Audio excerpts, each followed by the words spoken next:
ಎತ್ತುವಂತೆಯೇ ಇಲ್ಲ. ಗಡಿನಾಡಲ್ಲಿ ಸಾವನ್ನಪ್ಪಿದೆ ಕನ್ನಡ. ಇದೇ ಹೊತ್ತಿನ ಸ್ಪಾಟ್ಲೈಟ್ ಸಂಘರ್ಷ, ಅಸ್ತಿತ್ವಕ್ಕಾಗಿ ಬಡಿದಾಟ.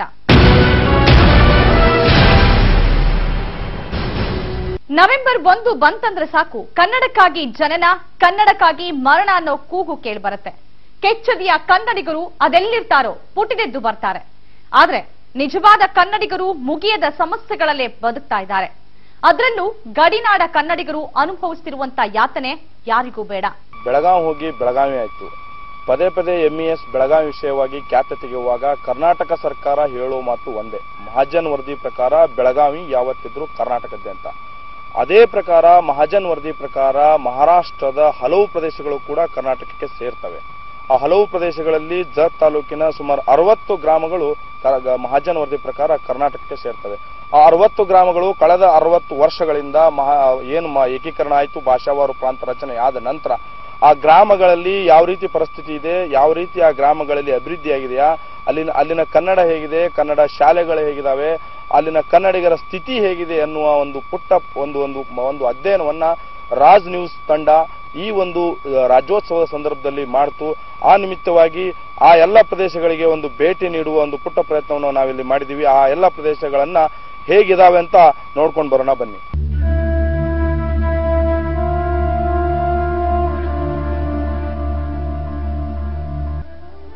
ಅವರು ಗಡಿನಾಡ ಕನ್ನಡಿಗರು.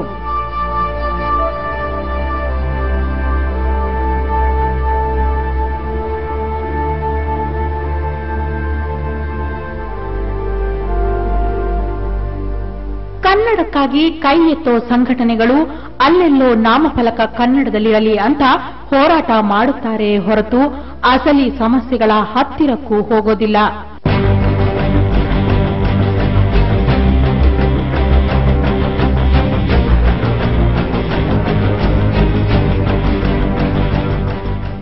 ನಿಜವಾದ ಕನ್ನಡದ ಹೋರಾಟಗಾರರಿಗೆ ಮಾತ್ರ ಗೊತ್ತಾಗುವಂತಹ ಸಮಸ್ಯೆಗಳವು. ಅಂಥದ್ದೊಂದು ಸಂಕಷ್ಟವನ್ನು ಎದುರಿಸುತ್ತಿರೋದು ಗಡಿನಾಡ ಕನ್ನಡಿಗರು. ಇದು ಕನ್ನಡ ಹೋರಾಟಗಾರನ ಆದ ಬಳಿಕ ನಮ್ದು ಕರ್ನಾಟಕ ಸರ್ಕಾರ, ಮಹಾರಾಷ್ಟ್ರ ಸರ್ಕಾರ ಮಾರುಕಟ್ಟೆ ಸಹಿತ ಬರ್ಖಾಸ್ತ್ ಮಾಡಿ ಮಹಾರಾಷ್ಟ್ರ ಶಾಸನ ಸ್ವತಃ ಅದು ಪ್ರಶಾಸಕ ಸದ್ಯ ಅಲ್ಲಿ ಐತಿ. ಏನಾದ್ರೂ ಅವ್ರು 2 ವರ್ಷ ಪ್ರಶಾಸಕ ಐತಿ, ಇಲ್ಲಿ ತನ ಇಲೆಕ್ಷನ್ ಹಚ್ಚಿಲ್ಲ. ಇದು ಕನ್ನಡಿಗರದು ಆದಿತ್ತು ಈ ಮಾರ್ಕೆಟ್ ಕಮಿಟಿ.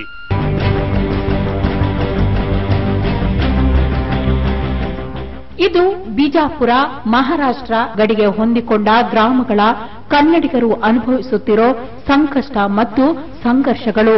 ಮಹಾಜನ್ ವರದಿಯನ್ನು ಕನ್ನಡಿಗರು ಒಪ್ಪಿಕೊಳ್ಳಲು ತಯಾರಿದ್ದರು. ಆದರೆ ಮಹಾರಾಷ್ಟ್ರ ಆ ವರದಿಗೆ ಸುತಾರಾಂ ಕ್ಯಾರೆ ಅನ್ನಲಿಲ್ಲ. ಒಟ್ಟಿನಲ್ಲಿ ಏಕೀಕರಣದ ನಂತರ ಮಹಾರಾಷ್ಟ್ರದಲ್ಲಿರುವ ಕನ್ನಡಿಗರ ಗೋಳು ಕೇಳೋರೇ ಇಲ್ಲ. ಗಡಿನಾಡ ಕನ್ನಡಿಗರನ್ನು ನಿರ್ಲಕ್ಷಿಸಿದೆ ಮಹಾ ಸರ್ಕಾರ. ಅವರಿರೋದು ಮಹಾರಾಷ್ಟ್ರ ರಾಜ್ಯದಲ್ಲಿ. ಎಲ್ಲಾ ವ್ಯವಹಾರಗಳನ್ನು ಕನ್ನಡದಲ್ಲಿಯೇ ಮಾಡುತ್ತಾರೆ. ಕನ್ನಡ ವಾಹಿನಿಗಳನ್ನ ನೋಡ್ತಾರೆ. ಓದುವುದು ಕನ್ನಡ, ಬರೆಯುವುದು ಕನ್ನಡ, ಎಲ್ಲವೂ ಕನ್ನಡಮಯ. ಆದರೂ ಅವರು ಕನ್ನಡಿಗರಲ್ಲ. ಇವರು ಗಡಿನಾಡು ಕನ್ನಡಿಗರು ಎಂದು ಗುರುತಿಸಿಕೊಂಡಿದ್ದಾರೆ. ಮಹಾಜನ್ ವರದಿ ಅಂತಿಮ ಅನ್ನೋ ಕರ್ನಾಟಕ ಸರ್ಕಾರಕ್ಕೆ ಅದೇ ಮಹಾಜನ್ ವರದಿ ಪ್ರಕಾರ ನಮಗೆ ಸೇರುವ ಕನ್ನಡ ಪ್ರದೇಶಗಳ ಕನ್ನಡಿಗರ ಬಗ್ಗೆ ಮಾಹಿತಿಯೇ ಇಲ್ಲ.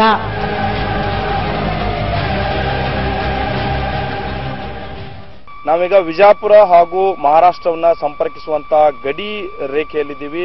ಇಲ್ಲಿಂದ ಮಹಾರಾಷ್ಟ್ರದ ಜತ್ ತಾಲೂಕು ಆರಂಭವಾಗುತ್ತದೆ. ಜತ್ ತಾಲೂಕಿನ ಪ್ರಮುಖವಾಗಿ ಇರತಕ್ಕಂತ ಕನ್ನಡ ಗ್ರಾಮಗಳಾದ ಉಮ್ದಿ, ಜಾಡರ್ಬಬ್ಲಾ, ಸೋನ್ಯಾಳ್, ಜಾಲಿಹಾಳ್, ಸಂಕ್ ಗ್ರಾಮಗಳ ಪ್ರಮುಖರನ್ನ ನಾವು ಭೇಟಿ ಆಗ್ತೀವಿ. ಅಲ್ಲಿನ ಕನ್ನಡ ಹೇಗಿದೆ, ಕನ್ನಡಿಗರು ಹೇಗಿದ್ದಾರೆ, ಇಲ್ಲಿವರೆಗೆ ಕಳೆದ 60 ವರ್ಷಗಳಲ್ಲಿ ಅವರ ಒಂದು ಅಭಿವೃದ್ಧಿ ಆಗಿದೆಯಾ, ಕನ್ನಡ ಭಾಷೆ ಅಭಿವೃದ್ಧಿ ಆಗಿದೆಯಾ, ಕನ್ನಡ ಶಾಲೆಗಳ ಸ್ಥಿತಿ ಹೇಗಿದೆ, ಇವೆಲ್ಲವನ್ನ ಅರಿಯುವ ಒಂದು ಪ್ರಯತ್ನವನ್ನ ಇಲ್ಲಿ ನಾವು ಮಾಡಿದೀವಿ. ಆ ಎಲ್ಲ ಜನರನ್ನ ಭೇಟಿಯಾಗಿ ಅಲ್ಲಿನ ಸಮಗ್ರ ಒಂದು ಚಿತ್ರಣವನ್ನ ನೋಡೋಣ ಬನ್ನಿ. ಮಹಾರಾಷ್ಟ್ರದ ಜತ್, ಉಮದಿ, ಅಕ್ಕಲಕೋಟ, ದಕ್ಷಿಣ ಸೋಲಾಪುರ ಇಷ್ಟೆಲ್ಲ ಸುತ್ತಾಡಿದರೂ ನಮಗೆ ಮಹಾರಾಷ್ಟ್ರದಲ್ಲಿದ್ದಂತೆ ಅನಿಸುವುದಿಲ್ಲ. ಇಲ್ಲಿ ಎಲ್ಲವೂ ಕನ್ನಡಮಯ. ಭಾಷೆ, ಓದು, ಶಿಕ್ಷಣ ಎಲ್ಲವೂ ಕನ್ನಡ. ಕನ್ನಡಕ್ಕೆ ಇಲ್ಲಿ ಅಗ್ರಸ್ಥಾನ. ಇಷ್ಟೆಲ್ಲ ಇದ್ದರೂ ಇಲ್ಲಿನ ಜನ ಜೈ ಕರ್ನಾಟಕ ಎನ್ನುವಂತಿಲ್ಲ. ಕಾರಣ ಇವರು ಮಹಾರಾಷ್ಟ್ರದಲ್ಲಿರುವ ಅಪ್ಪಡ ಕನ್ನಡಿಗರು. ಕರ್ನಾಟಕದ ಏಕೀಕರಣದ ನಂತರ ಮಹಾರಾಷ್ಟ್ರಕ್ಕೆ ಬೇಡವಾಗಿ ಬದುಕುತ್ತಿರುವ ಗಡಿನಾಡ ಕನ್ನಡಿಗರು.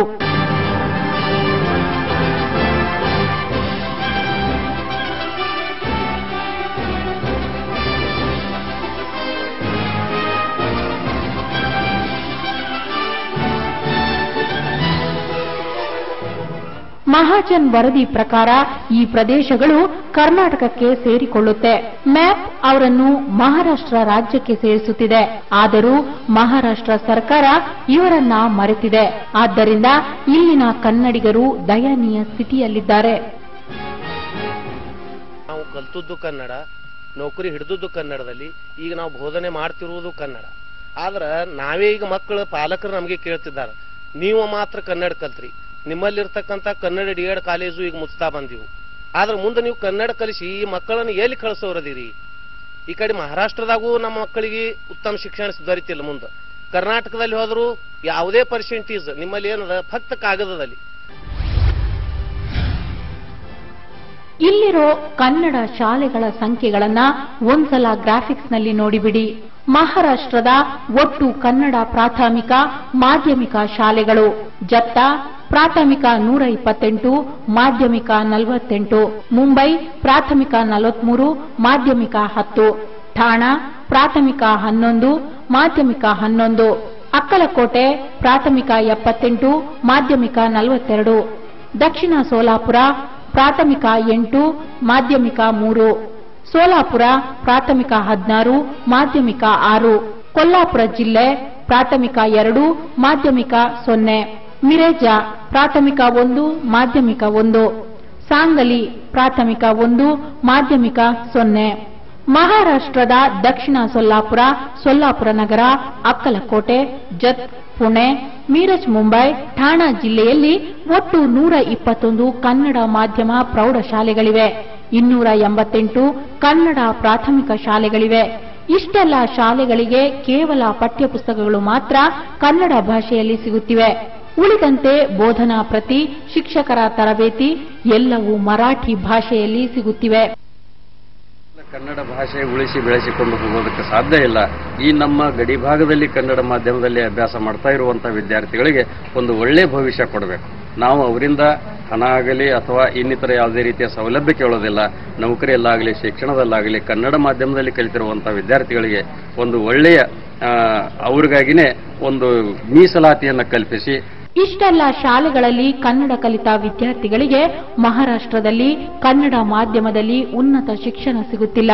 ಜೊತೆಗೆ ಇಲ್ಲಿ ಗಡಿನಾಡ ಕನ್ನಡಿಗರಿಗೆ ಯಾವುದೇ ಮೀಸಲಾತಿ ಇಲ್ಲದಿರುವುದರಿಂದ ಕನ್ನಡ ಕಲಿತು ಉಪಯೋಗವಿಲ್ಲ ಎಂಬ ಭಾವನೆ ಈಗ ಬರಲಾರಂಭಿಸಿದೆ.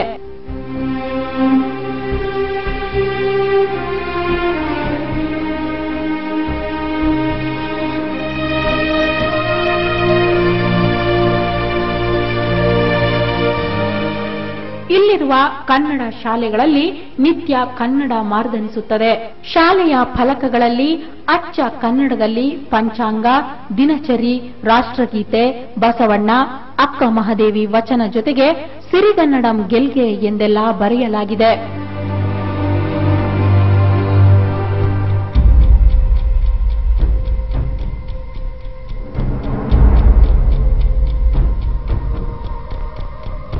ಆದರೆ ಈ ಶಾಲೆಗಳು ಮಹಾರಾಷ್ಟ್ರದ ಜತ್, ದಕ್ಷಿಣ ಸೋಲಾಪುರ ತಾಲೂಕಿನಲ್ಲಿವೆ. ಕನ್ನಡವನ್ನು ಉಸಿರಿನಲ್ಲಿ ಬೆರೆಸಿಕೊಂಡು ಬಂದಿರುವ ಕನ್ನಡದ ಪಳಿಯುಳಿಕೆಗಳಂತೆ ಈ ಶಾಲೆಗಳು ಗೋಚರಿಸುತ್ತವೆ. ಮಹಾರಾಷ್ಟ್ರದ ಹಳ್ಳಿಗಳಲ್ಲಿ ಹೀಗೆ ಕನ್ನಡ ಶಾಲೆಗಳು ಚಿಗಿತಿರುವುದರ ಹಿಂದೆ ತ್ಯಾಗ ಬಲಿದಾನಗಳ ಕಥೆ ಇದೆ. ಆದರೆ ಮಹಾರಾಷ್ಟ್ರದ ಜತ್, ಅಕ್ಕಲಕೋಟೆ, ಗಡಹಿಂಗ್ಲಜ್, ದಕ್ಷಿಣ ಸೋಲಾಪುರ ತಾಲೂಕಿನಲ್ಲಿ ಕನ್ನಡ ಮಾಧ್ಯಮದಲ್ಲಿ ಕಲಿತ ವಿದ್ಯಾರ್ಥಿಗಳ ಗೋಳನ್ನ ಕೇಳುವವರಿಲ್ಲ.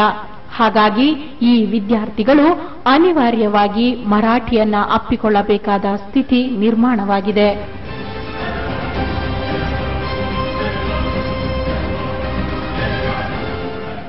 ಮಹಾಜನ್ ವರದಿಯನ್ನ ಮಹಾರಾಷ್ಟ್ರ ಒಪ್ಪಿಕೊಳ್ಳದ ಮಾತ್ರಕ್ಕೆ ಅದು ಜಾರಿಯಾಗಿಲ್ಲ.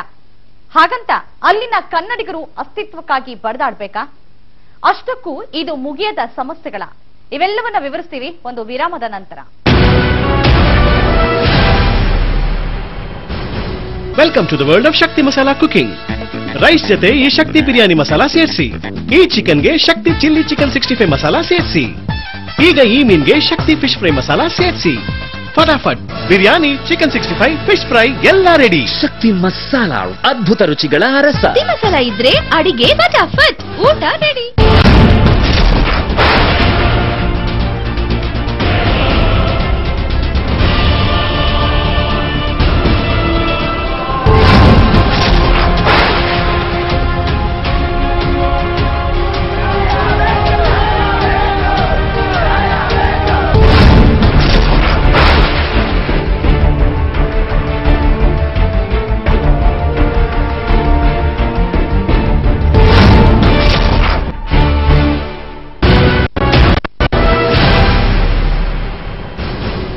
ಬೆಳಗಾವಿ ತನ್ನ ವ್ಯಾಪ್ತಿಗೆ ಬರೋದಿಲ್ಲ ಅನ್ನೋ ಒಂದೇ ಕಾರಣಕ್ಕೆ ಮಹಾರಾಷ್ಟ್ರ ಸರ್ಕಾರ ಮಹಾಜನ್ ವರದಿಗೆ ಸೊಪ್ಪು ಹಾಕಲಿಲ್ಲ. ಅದರ ಎಫೆಕ್ಟ್ ಅನ್ನ ಗಡಿನಾಡ ಕನ್ನಡಿಗರು ಅನುಭವಿಸುತ್ತಿದ್ದಾರೆ.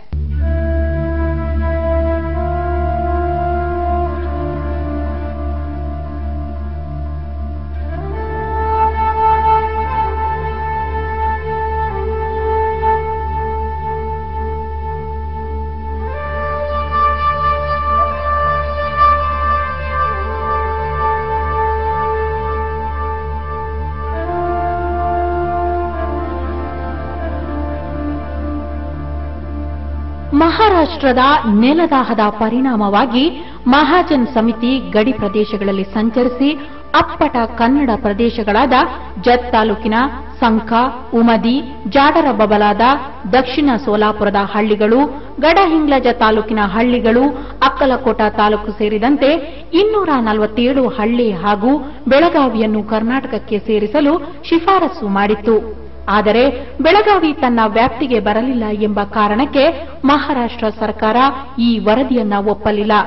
ಹಾಗಾಗಿ ಅಂದಿನಿಂದ ಇಂದಿನವರೆಗೆ ಈ ಪ್ರದೇಶದಲ್ಲಿ ರಸ್ತೆ, ನೀರಾವರಿ, ಶಿಕ್ಷಣ ಸೇರಿದಂತೆ ಯಾವುದೇ ಅಭಿವೃದ್ಧಿಯಾಗಿಲ್ಲ.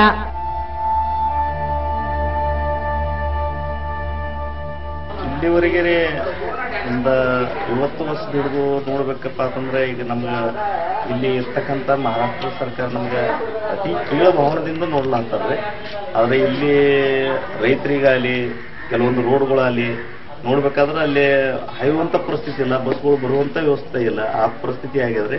ಮತ್ತೆ ಇದಲ್ಲದೆ ರೈತರ ಸಲುವಾಗಿ ನೋಡ್ಬೇಕಾದ್ರೆ ಭಯಂಕರ ಇವರು ತ್ರಾಸ ಕೊಡೋದಂದ್ರೆ ಯಾವುದೋ ನೀರಿನ ಯೋಜನೆಗಳಿಲ್ಲ. ಮತ್ತೆ ಏನು ಬಂದಂತ ಇಲ್ಲಿ ತಾಲೂಕದಾಗ ಇಲ್ಲಿ ಗಡಿ ಭಾಗದಾಗಿನ ಒಂದು 42 ಹಳ್ಳಿಗೆ ಬರುವಂತ ನಿಧಿ ಒಂದು ಕಮ್ಮಿ ಒಂದು 100 ಕೋಟಿ ರೂಪಾಯಿ ಬಂದಿತ್ತಪ್ಪ ಅಂತಂದ್ರೆ ಅದ್ರೊಳಗೆ 1 ಕೋಟಿ ರೂಪಾಯಿಗಿಂತಲೂ ಕಮ್ಮಿ ಈ ಕಡೆ ವಾಪರಿಸ್ತಾರೆ. ಉಳಿದದ್ದೆಲ್ಲ ಮತ್ತೊಂದು ತಾಲೂಕುಗಳು ಈ ವರ್ಗ ಮಾಡ್ತಾರೆ.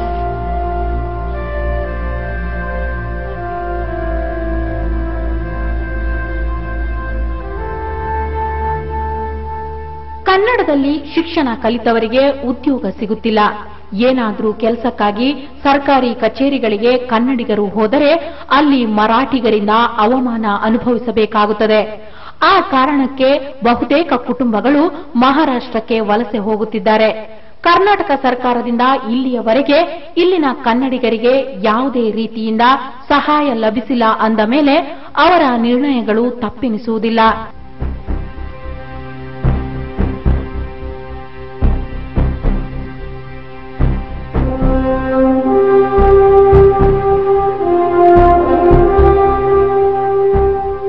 ನಮ್ಮ ಊರಿಗೆ ಒಂದು ಬಸ್ ಇಲ್ರಿ. ಬಸ್ ಯಾಕಿಲ್ಲ ಅಂದ್ರೆ ಮೊದಲು ನಮ್ಮ ಊರಿಗೆ ಒಂದು ರೋಡ್ ಇಲ್ಲ. ನಮ್ಮೂರ ಗಡ್ನಾಡಿ ಇರೋದ್ರ ಸಂಬಂಧ ಈ ಮಹಾರಾಷ್ಟ್ರ ಶಾಸನ ಒಟ್ಟು ನೋಡುದಿಲ್ಲ. ನಮಗ ಯಾಕೆ ನೋಡುದಿಲ್ಲಪ್ಪ ಅಂದ್ರೆ ನಮಗೊಂದು ಮಲತಾಯಿ ಮಕ್ಕಳ ಅಂತೇಳಿ ಅವರು ಸಮಾನ ಇಟ್ಟಾರ. ಅದರದಿಂದ ಇನ್ನು ಈಗ 4-5 ವರ್ಷ ಆಯ್ತು ಕುಡಿಲಾಕ ನೀರಿಲ್ಲ, ದನಕರಿಗೆ ನೀರಿಲ್ಲ. ದನಕರಂತರೂ ಇಟ್ಟು ಅದು ಇಟ್ಟಾದ್ರೂ ಮಹಾರಾಷ್ಟ್ರ ಸರ್ಕಾರ ನಮ್ಗೆ ಏನೋ ಒಂದು ಸವಲತ್ತು ಕೊಟ್ಟಿಲ್ಲ. ಈ ಸದ್ಯ ಕುಡಿಯೋ ನೀರಿನ ಸಮಸ್ಯೆ ನಮ್ಮ ಕಡೆ ಇನ್ನಾದ್ರ ಅದ. ಶೇತಕರಿ ಅಂತ ಇಟ್ಟು ಲುಸ್ಕಂದಾಗ ಬಂದದ, ಭರ್ಪೂರ್ ಲುಸ್ಕಂದಾಗ ಬಂದದ. ಅವ್ರು ಸವಲತ್ತು ಮಾಡಿದ್ರು ಅಂದ್ರೆ ನಾವು ಉಳಿಬೇಕಂತ ಇಚ್ಛಾ ಆದ್ರೆ ನಮ್ಮದು.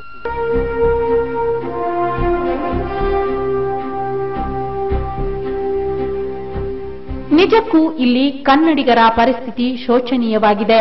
ಬೆಳಗಾವಿಯಲ್ಲಿ ಸುಖದಿಂದ ಇರುವ ಮರಾಠಿಗರನ್ನು ಪ್ರಚೋದಿಸಿ ಮರಾಠಿಗರಿಗೆ ಅನ್ಯಾಯವಾಗುತ್ತಿದೆ ಎಂದು ಹುಯಿಲೆಬ್ಬಿಸಿ ಖ್ಯಾತೆ ತೆಗೆಯುವ ಮಹಾರಾಷ್ಟ್ರ ಸರ್ಕಾರ ತನ್ನದೇ ಅಧಿಕಾರವಿರುವ ಜತ್ ಪೂರ್ವ ಭಾಗದ 60 ಹಳ್ಳಿಗಳು ಸೇರಿದಂತೆ ಮಹಾಜನ್ ವರದಿ ಪ್ರಕಾರ ಕರ್ನಾಟಕಕ್ಕೆ ಸೇರ್ಪಡೆಯಾಗುವ ಭಾಗಗಳನ್ನು ಸಂಪೂರ್ಣವಾಗಿ ನಿರ್ಲಕ್ಷ್ಯ ಮಾಡಿದೆ. ಇಲ್ಲಿ ರಸ್ತೆ, ನೀರಾವರಿ, ಸಾರಿಗೆ ಸಂಚಾರ, ಶಿಕ್ಷಣ, ಆರೋಗ್ಯ ಸೇರಿದಂತೆ ಇನ್ನಿತರೆ ಮೂಲಭೂತ ಸೌಲಭ್ಯಗಳಿಲ್ಲ. ಪ್ರಮುಖ ನೀರಾವರಿ ಯೋಜನೆಯಾದ ಮೈಸಾಳ ನೀರಾವರಿ ಯೋಜನೆಯಡಿ ಜತ್ ಪೂರ್ವ ಭಾಗದ 60 ಹಳ್ಳಿಗಳನ್ನು ಕೈಬಿಟ್ಟು ಯೋಜನೆಯನ್ನ ಪೂರ್ಣಗೊಳಿಸಿದೆ. ಇದರಿಂದ ರೊಚ್ಚಿಗೆದ್ದಿರುವ ಇಲ್ಲಿನ ರೈತರು ಸ್ವಾಭಿಮಾನಿ ಶೇತ್ಕರಿ ಸಂಘಟನೆಯಡಿಯಲ್ಲಿ ಮಹಾರಾಷ್ಟ್ರ ಸರ್ಕಾರದ ವಿರುದ್ಧ ಹೋರಾಟ ಆರಂಭಿಸಿದ್ದಾರೆ.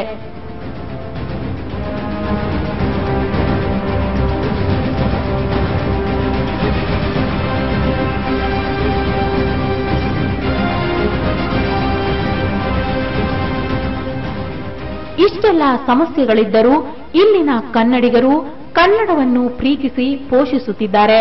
ಜತ್ ತಾಲೂಕಿನ ಸಂಕ ಗ್ರಾಮದಲ್ಲಿ ಶಿವಲಿಂಗೇಶ್ವರ ಶಿಕ್ಷಣ ಸಂಸ್ಥೆ ಶ್ರೀ ಗುರು ಬಸವ ವಿದ್ಯಾಮಂದಿರದ ಮೂಲಕ ಕನ್ನಡ ಮಾಧ್ಯಮದಲ್ಲಿ ಶಾಲಾ ಕಾಲೇಜುಗಳನ್ನು ಸ್ಥಾಪಿಸಿ ಕನ್ನಡ ಸೇವೆ ಮಾಡುತ್ತಿದೆ. ಅಷ್ಟೇ ಅಲ್ಲ, ಪಿಯುಸಿ ವಿಜ್ಞಾನ ವಿಭಾಗವನ್ನು ಇಲ್ಲಿ ಕನ್ನಡ ಮಾಧ್ಯಮದಲ್ಲಿ ಕಲಿಸಲಾಗುತ್ತಿದೆ. ಅಲ್ಲದೆ ಶಾಲೆಯಲ್ಲಿ ಕನ್ನಡ ಪರ ಕಾರ್ಯಕ್ರಮಗಳನ್ನು ಮಾಡುತ್ತಾ ಕನ್ನಡವನ್ನು ಉಳಿಸುವ ಪ್ರಯತ್ನ ಮಾಡಿದೆ. ಆದರೆ ಕರ್ನಾಟಕ ಸರ್ಕಾರದಿಂದ ಮಾತ್ರ ಯಾವುದೇ ಸಹಕಾರ, ಸಹಾಯ ಸಿಗುತ್ತಿಲ್ಲ. ಇಲ್ಲಿನ ಜನರು ನಾವು ಕರ್ನಾಟಕ ಸರ್ಕಾರಕ್ಕೆ ಹಣ ಕೊಡಿ ಎಂದು ಕೇಳುತ್ತಿಲ್ಲ. ಬದಲಾಗಿ ಮಹಾರಾಷ್ಟ್ರದಲ್ಲಿ ಕನ್ನಡದಲ್ಲಿ ವಿದ್ಯಾಭ್ಯಾಸ ಮಾಡಿದ ವಿದ್ಯಾರ್ಥಿಗಳಿಗೆ ಭವಿಷ್ಯ ಕೊಡಿ ಎಂದು ಕೇಳುತ್ತಿದ್ದಾರೆ.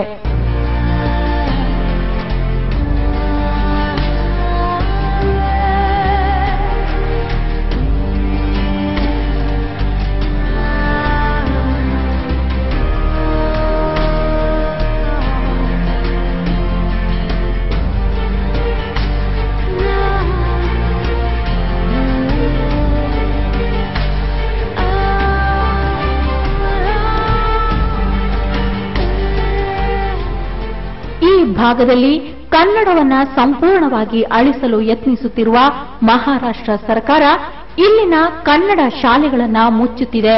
ಜತ್ನ ಮಾಜಿ ಶಾಸಕ ಪ್ರಕಾಶ್ ಶೆಂಡ್ಗೆ ಎಲ್ಲಿ ಕನ್ನಡ ಶಾಲೆಗಳಿವೆಯೋ ಅದೇ ಜಾಗದಲ್ಲಿ ಮರಾಠಿ ಅಂಗನವಾಡಿ, ಬಾಲವಾಡಿ ಹಾಗೂ ಪ್ರಾಥಮಿಕ ಶಾಲೆಗಳನ್ನು ತೆರೆಯುವಂತೆ ಮಹಾ ವಿಧಾನಸಭೆಯಲ್ಲಿ ಒತ್ತಡ ತಂದಿದ್ದಾರೆ. ಇದರಿಂದ ನೊಂದಿರುವ ಇಲ್ಲಿನ ಕನ್ನಡಿಗರು ಸಹಾಯಕ್ಕಾಗಿ ಕರ್ನಾಟಕ ಸರ್ಕಾರವನ್ನ ಬೇಡಿಕೊಳ್ಳುತ್ತಿದ್ದಾರೆ. ಮಹಾಜನ್ ವರದಿ ಪ್ರಕಾರ ಕೇವಲ ಬೆಳಗಾವಿ ಮಾತ್ರವಲ್ಲ, ಜತ್, ಅಕ್ಕಲಕೋಟ, ಗಡ ಹಿಂಗ್ಲಜ ಕೂಡ ಸೇರುತ್ತವೆ. ಇವುಗಳನ್ನ ಅಭಿವೃದ್ಧಿಪಡಿಸಿ ಎಂದು ಕೂಗಿಕೊಳ್ಳುತ್ತಿದ್ದಾರೆ.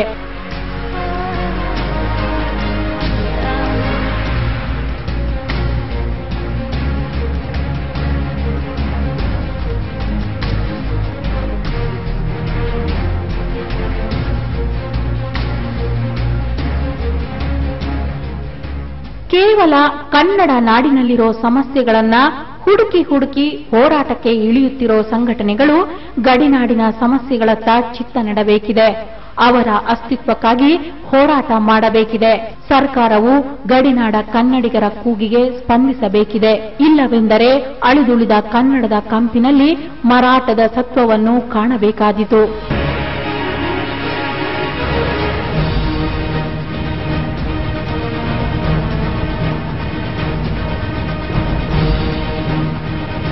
ಕರ್ನಾಟಕ ಸರ್ಕಾರ ಗಡಿ ಅಭಿವೃದ್ಧಿ ಪ್ರಾಧಿಕಾರವನ್ನು ಮಾಡಿದ್ದು ಯಾರಿಗಾಗಿ? ಇಲ್ಲಿನ ಕನ್ನಡಿಗರು ಶಿಕ್ಷಣ, ಮೂಲಭೂತ ಸೌಕರ್ಯದಿಂದ ವಂಚಿತರಾಗಿ ನರಳುತ್ತಿದ್ದರೂ ಗಡಿ ಅಭಿವೃದ್ಧಿ ಪ್ರಾಧಿಕಾರ ಅವರಿಗಾಗಿ ಏನು ಮಾಡಿದೆ?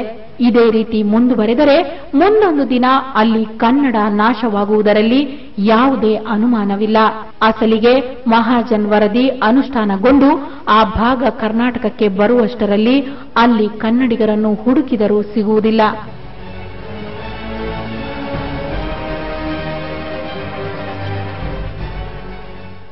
ಗಡಿನಾಡಲ್ಲಿ ಗತ ಇತಿಹಾಸವಿರೋ ಕನ್ನಡ ನಾಶವಾಗ್ತಾ ಇದ್ರು ಆ ಬಗ್ಗೆ ಯಾರೂ ತಲೆ ಕೆಡಿಸ್ಕೊಳ್ತಿಲ್ಲ. ನಿಜಕ್ಕೂ ಕನ್ನಡ ಉಳಿಬೇಕು ಅಂದ್ರೆ ಏನ್ ಮಾಡಬೇಕು ಅದನ್ನ ಹೇಳ್ತೀವಿ ಮತ್ತೊಂದು ವಿರಾಮದ ನಂತರ. ಅಮ್ಮ ಮಾಡೋ ಫಟಾಫಟ್ ಅಡಿಗೆ ರಹಸ್ಯ ಹೇಳ. ಶಕ್ತಿ ಅರಿಶಿನ ಪುಡಿ, ಪೂಜಾಗೆ ಕುರ್ಮಾ ಸೂಪರ್ ಆಗಿರ್ಬೇಕಲ್ಲ. ಶಕ್ತಿ ಮೆಣಸಿನ ಪುಡಿ, ಫ್ರೈಗೆ ಸ್ವಲ್ಪ ಖಾರ ಬೇಡುವ. ಸೂಪರ್ ಮಾ ಎಲ್ಲ ಈ ಧನಿಯಾ ಪುಡಿ ಮಾಡೋ ಕೆಲಸ. ಶಕ್ತಿ ಮಸಾಲ, ಅರಿಶಿನ ಪುಡಿ, ಮೆಣಸಿನ ಪುಡಿ, ಧನಿಯಾ ಪುಡಿ, ಅಡಿಗೆ ಸೂಪರ್. ಫಟಾಫಟ್.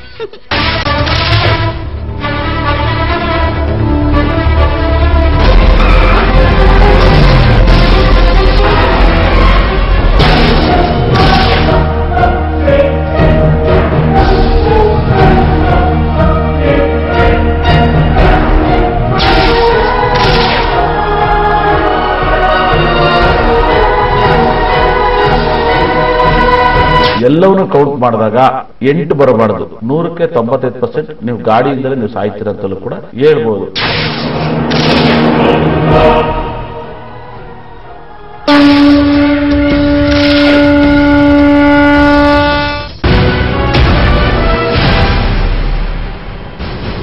ಕಾಲ ಸರಿದಂತೆ 1000 ವರ್ಷಗಳ ಇತಿಹಾಸವಿರುವ ಕನ್ನಡ ತನ್ನ ತನವನ್ನ ಕಳೆದುಕೊಳ್ತಾ ಬಂತು. ಅದರ ಉಳಿವಿಗೆ ಅನೇಕ ಆಯಾಮಗಳು ಅಗತ್ಯವಾಗಿ ಬೇಕು.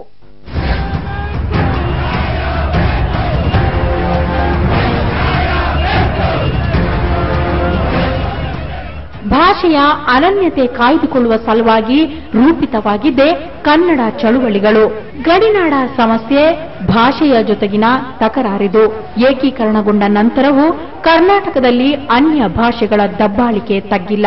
ಸಂಸ್ಕೃತ, ಇಂಗ್ಲಿಷ್, ತೆಲುಗು, ತಮಿಳು, ಉರ್ದು, ಹಿಂದಿ ಭಾಷೆಗಳ ಜೊತೆ ಇನ್ನೂ ಹಲವು ಭಾಷೆಗಳು ಪ್ರಭಾವ ಬೆಳೆಸಿಕೊಳ್ಳಲು ತೊಡಗಿವೆ.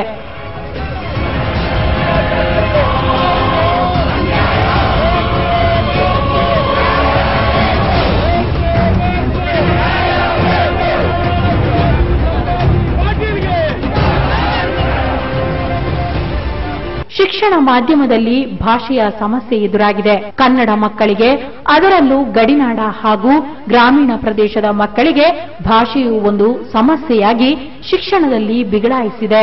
ಇಂಗ್ಲಿಷ್ ಭಾಷೆ ಕನ್ನಡ ಕಲಿಕಾ ಭಾಷೆಗೆ ಅಡ್ಡಗಾಲಾಗಿದೆ. ಕನ್ನಡ ನಾಡಿನಲ್ಲಿ ಕನ್ನಡವೇ ಉಸಿರುಗಟ್ಟಿ ನಿಟ್ಟುಸಿರು ಬಿಡುವ ಸ್ಥಿತಿಯನ್ನು ಮೀರಲು ಕನ್ನಡಿಗರಿಗೆ ಈಗಲೂ ತಕ್ಕ ಪ್ರತಿರೋಧ ಶಕ್ತಿ ಸಾಧ್ಯವಾಗುತ್ತಿಲ್ಲ. ಏಕೀಕರಣದ ನಂತರ ಕರ್ನಾಟಕದಲ್ಲಿ ಕನ್ನಡ ಚಳುವಳಿಗಳು ಅನೇಕ ರೀತಿಯಲ್ಲಿ ಕ್ರಿಯಾಶೀಲವಾಗಿದ್ದರೂ ಪ್ರಭುತ್ವ ತಕ್ಕ ರೀತಿಯಲ್ಲಿ ಸ್ಪಂದಿಸುತ್ತಿಲ್ಲ. ಕನ್ನಡ ನಾಡು ನುಡಿಯ ಅಭಿಮಾನವನ್ನು, ಕೆಚ್ಚೆದೆಯನ್ನು ಸಾರಲು ಹಾಗೂ ಕನ್ನಡಕ್ಕಾಗಿ ಸಂಘಟಿತವಾಗಿ ಅದರ ಅಸ್ಮಿತೆಯನ್ನು ಕಾಪಾಡಿಕೊಳ್ಳಲು ಕನ್ನಡಿಗರೆಲ್ಲ ಒಂದಾಗಲೇಬೇಕು. ಏಕೀಕರಣದ ಹಿಂದಿನ ಹೋರಾಟದ ಕಾವನ್ನು ವಿಸ್ತರಿಸಿಕೊಳ್ಳಬೇಕು. ವರ್ತಮಾನದ ಕನ್ನಡಿಗರ ಬಿಕ್ಕಟ್ಟುಗಳ ಜೊತೆಯಲ್ಲೇ ಭವಿಷ್ಯದ ಕನ್ನಡ ಸ್ಥಿತಿಯನ್ನು ಕಾಪಾಡಿಕೊಳ್ಳುವ ಅನಿವಾರ್ಯತೆ ಇದೆ.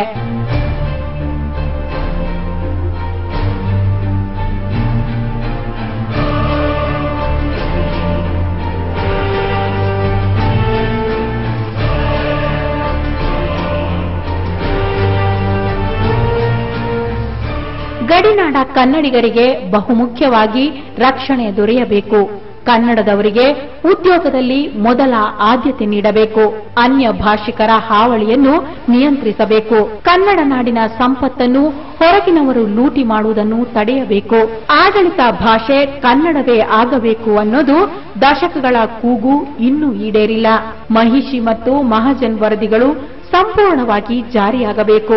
ಕನ್ನಡಿಗರ ಅಭಿವೃದ್ಧಿಯೇ ನಾಡಿನ ಬೆಳವಣಿಗೆ. ಹಾಗಾಗಿ ನಾಡಿನ ಹಿತ ಕಾಯದಿದ್ದಲ್ಲಿ ಏಕೀಕರಣಕ್ಕೆ ಅರ್ಥವಿರದು.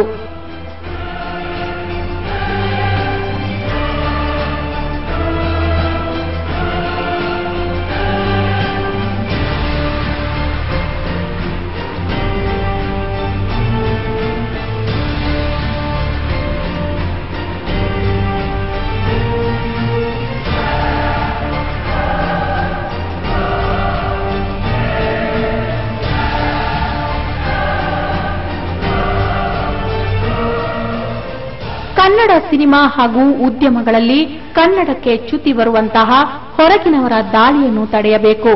ನಗರ ಪ್ರದೇಶಗಳಲ್ಲಿ ಬಂದು ಸೇರಿಕೊಳ್ಳುವ ಹೊರ ಭಾಷೆಯವರ ವಲಸೆಯನ್ನು ನಿಯಂತ್ರಿಸಬೇಕು. ಕೇಂದ್ರ ಸರ್ಕಾರದ ಮಲತಾಯಿ ಧೋರಣೆಯ ವಿರುದ್ಧ ಸಮರ ಸಾರಬೇಕು. ಕೇಂದ್ರದ ತಾರತಮ್ಯದಿಂದ ಕನ್ನಡ ನಾಡಿಗೆ ಜಲನೀತಿಯಲ್ಲೂ ರೈಲ್ವೆ ಬಜೆಟ್ನಲ್ಲೂ ಆರ್ಥಿಕ ಅವಕಾಶಗಳಲ್ಲಿ ತೀವ್ರವಾದ ಅನ್ಯಾಯವಾಗುತ್ತಿದೆ. ಗೋಕಾಕ್ ವರದಿಯಂತೆ ಪ್ರಾಥಮಿಕ ಶಿಕ್ಷಣದಲ್ಲಿ ಪ್ರಥಮ ಭಾಷೆಯ ಸ್ಥಾನಕ್ಕೆ ಕನ್ನಡವನ್ನೇ ಸ್ಥಿರಗೊಳಿಸಬೇಕು. ಅನ್ಯ ಭಾಷೆಯ ಹೇರಿಕೆಯನ್ನು ಕನ್ನಡದ ಮಕ್ಕಳ ಮೇಲೆ ಹಾಕಕೂಡದು. ಪರಭಾಷಿಕರ ಮಕ್ಕಳಿಗೂ ಶಾಲೆಗಳಲ್ಲಿ ಕನ್ನಡವನ್ನು ಕಡ್ಡಾಯಗೊಳಿಸಬೇಕು. ಆ ಮೂಲಕ ಕನ್ನಡ ಭಾಷೆಯ ಸ್ಥಾನಮಾನವನ್ನು ಶಿಕ್ಷಣ ವ್ಯವಸ್ಥೆಯಲ್ಲಿ ಕಾಯ್ದುಕೊಂಡು ಕನ್ನಡಿಗರ ಅಸ್ತಿತ್ವವನ್ನು ಉಳಿಸಬೇಕು.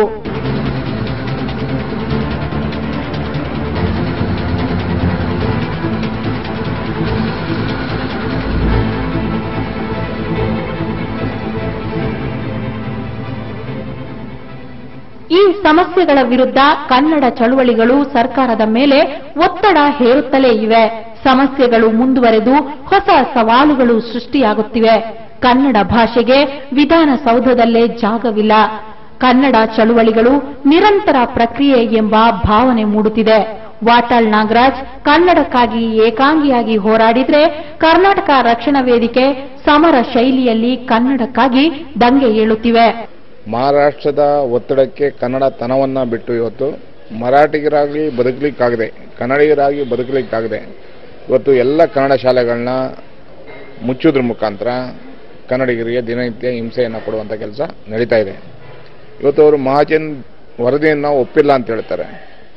ಆದರೆ ನಮ್ಮ ಸರ್ಕಾರ ಅಲ್ಲಿರುವ ಕನ್ನಡಿಗರಿಗೆ ಕರ್ನಾಟಕದ ಕಡೆ ಸೆಳೆಯುವಂಥ ಕೆಲಸವನ್ನು ನಮ್ಮ ಸರ್ಕಾರ ಮಾಡಬೇಕಾಗಿದೆ. ಇವತ್ತಿನ ತನಕನೂ ಆ ಅಭಿಮಾನವನ್ನು ಯಾವುದೇ ಸರ್ಕಾರ ತೋರಿಸಿಲ್ಲ. ಕನ್ನಡ ಚಳುವಳಿಯ ಮೂಲ ಆಶಯಗಳು ಒಂದೆಡೆ ಇದ್ದರೆ, ಅದೇ ವೇಳೆಯಲ್ಲಿ ಬದಲಾಗುವ ಜಾಗತಿಕ ನೆಲೆಗಳಿಂದ ಕನ್ನಡದ ಮಕ್ಕಳು ಕೂಡ ಅಂತಹ ಭವಿಷ್ಯದ ಲೋಕದಲ್ಲಿ ಅಪಾಯದಿಂದ ಪಾರಾಗಲು ಇಂಗ್ಲಿಷ್ ಭಾಷೆಯನ್ನು ಕಲಿಯಬೇಕಾದ ಅನಿವಾರ್ಯತೆ ಉಂಟಾಗಿದೆ. ಇದು ಪ್ರಗತಿಯ ಪಥದ ಎಲ್ಲ ಸಮಾಜಗಳ ಲಕ್ಷಣಗಳು. ಅಭಿವೃದ್ಧಿಗೆ ಒಂದೇ ಭಾಷೆ ಸಾಕಾಗುವುದಿಲ್ಲ. ಉಳಿದ ಭಾಷೆಗಳ ಜೊತೆ ನೆಚ್ಚಿಕೊಳ್ಳಲೇಬೇಕು.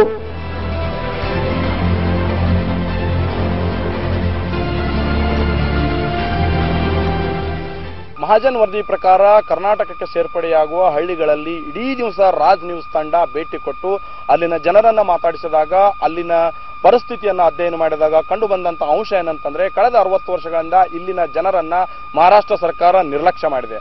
ಕೂಡಲೇ ಕರ್ನಾಟಕ ಸರ್ಕಾರ ಮಹಾಜನ್ ವರದಿ ಪ್ರಕಾರ ಈ ಭಾಗಗಳಲ್ಲಿ ಅಭಿವೃದ್ಧಿ ಮಾಡಬೇಕು, ಇಲ್ಲಿ ಕನ್ನಡ ಉಳಿಸು ಬೆಳೆಸಲು ಪ್ರಯತ್ನ ಮಾಡಬೇಕು, ಇಲ್ಲಿನ ಶಿಕ್ಷಣ ಸಂಸ್ಥೆಗಳಿಗೆ ಪ್ರೋತ್ಸಾಹ ಕೊಡಬೇಕು, ಕನ್ನಡ ಹೋರಾಟಗಾರರಿಗೆ ರಕ್ಷಣೆ ಕೊಡಬೇಕು.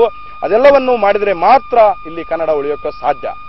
ಕರ್ನಾಟಕ ಹಾಗೂ ಮಹಾರಾಷ್ಟ್ರ ಗಡಿಯಿಂದ ಕ್ಯಾಮರಾ ಪರ್ಸನ್ ಅಮೋಕ್ ಜೊತೆ ಗುರುರಾಜ್ ಹೋಗಾರ್, ರಾಜ್ ನ್ಯೂಸ್. ಕನ್ನಡಕ್ಕಾಗಿ ಕೈ ಎತ್ತು, ನಿನ್ನ ಕೈ ಕಲ್ಪ ವೃಕ್ಷವಾಗುವುದು ಅನ್ನೋ ಕುವೆಂಪು ನುಡಿ ಕೇವಲ ನಮ್ಮ ನಾಡಿನ ಒಳಗೆ ಮಾತ್ರ ಸೀಮಿತವಾಗಿಲ್ಲ. ಕನ್ನಡ ನಡೆ ನುಡಿ ಇರೋ ಎಲ್ಲರ ಸಮಸ್ಯೆಯನ್ನ ಎರಡೂ ಸರ್ಕಾರಗಳು ಗಂಭೀರವಾಗಿ ಪರಿಗಣಿಸಬೇಕು. ಇವೆಲ್ಲ ಆಗಬೇಕು ಅಂದ್ರೆ ಮಹಾಜನ್ ವರದಿ ಅನುಷ್ಠಾನ ಆಗಲೇಬೇಕು. ಅದು ಈ ನವೆಂಬರ್ ತಿಂಗಳಲ್ಲಿ ಆಗಲಿ ಅಂತ ಆಶಿಸೋಣ. ಇದೇ ಈ ಹೊತ್ತಿನ ಸ್ಪಾಟ್ಲೈಟ್. ಚಾನಲ್ ಚೇಂಜ್ ಮಾಡದೆ ನೋಡ್ತಾರಿ ರಾಜ್ ನ್ಯೂಸ್.